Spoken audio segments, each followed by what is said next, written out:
আউযুবিল্লাহি মিনাশ শাইতানির রাজিম বিসমিল্লাহির রহমানির রহিম রব্বি ইশরাহ লি সাদরি ওয়া ইয়াসসির লি আমরি ওয়াহলুল উকদাতাম মিন লিসানি ইয়াফকাহু কওলি ওয়াজআল লি ওয়াজিরাম মিন আহলি ইয়া আইয়ুহাল্লাযীনা আমানুত্তাকুল্লাহা ওয়া কুলু কাওলান সাদীদা। প্রিয় দর্শক শ্রোতা, আল্লাহ তাআলা সূরা আযাবের ৭০ নম্বর আয়াতে বলছে যে, হে মুমিনরা, তোমরা আমাকে ভয় করো এবং সত্য কথা বলো।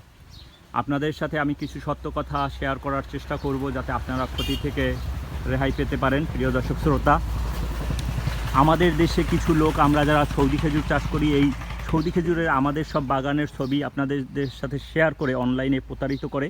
আমরা যে সকল গাছ 50,000 টাকা 40,000 টাকায় বিক্রি করি, তারা আপনাদেরকে প্রলোভন দেখিয়ে বলে যে সেগুলো মাত্র 3,000 টাকায় 3টা গাছ দেবে, ফল দেবে। এইগুলো অনলাইনে তারা নাম্বার দেয় এবং আপনারা তার মাধ্যমে প্রতারিত হন। এর আগে আমি শেয়ার করেছি ইত্যাদি যে অনলাইন এবং রাজশাহী অনলাইনের মাধ্যমে আপনারা প্রতারিত হয়েছেন। এই নামগুলো আপনাদের সাথে শেয়ার করার সাথে সাথে তারা তাদের খোলস বদলিয়ে তারা সুন্দর কিছু নামে নতুনভাবে হাজির হয়েছে, যেটা আমি আপনাদের সাথে এই ভিডিওর শেষের দিকে শেয়ার করব, আপনারা দেখবেন। এর মধ্যে নামগুলো এত সুন্দর তারা দিয়ে থাকে যে নামটা দেখেই আপনার মনে হবে যে এইটা যেন আল্লাহ এবং আল্লাহ রসুলের সুন্নতি ফল এবং এত পবিত্র জিনিস, এত ভালো মানুষ তারা এই কাজগুলো করে থাকে। এর মধ্যে একটা হচ্ছে আল হেরা অ্যাগ্রো, যেটা হচ্ছে আল হেরা নার্সারির মাধ্যমে তারা অনলাইনে বিক্রি করে থাকে। যে নামটা শোনার সাথে সাথে আমাদের সবার মনটা নরম হয়ে যায়, আল হেরা।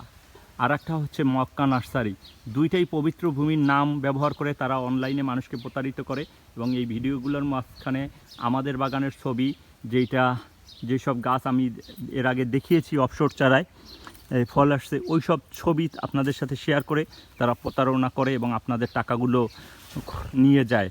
আপনারা পরবর্তীতে নাম্বারটা বন্ধ করে রাখে, আপনারা আর ওই টাকা পান না। আপনারা কেউ গাছ পায়, কিন্তু দেশি খেজুরের গাছের ভিতরে কিছু দেশি খেজুরের ফল ঢুকিয়ে দিয়ে আপনাদের কাছে সেন্ড করে। তো আপনাদের সবার কাছে অনুরোধ থাকবে, আপনারা সেই নার্সারিগুলোর নাম্বার থেকে নিজেদেরকে সাবধানতার সাথে রাখবেন এবং এই ভিডিওটা বেশি বেশি করে সবার মধ্যে শেয়ার করবেন, যাতে অন্যরাও এই প্রতারণা থেকে রেহাই পেতে পারে। আমি এই কাজটা করছি আপনাদেরকে সচেতন করার জন্য এবং মানুষকে প্রতারণার হাত থেকে রক্ষা করার জন্য। এই কাজটা যদি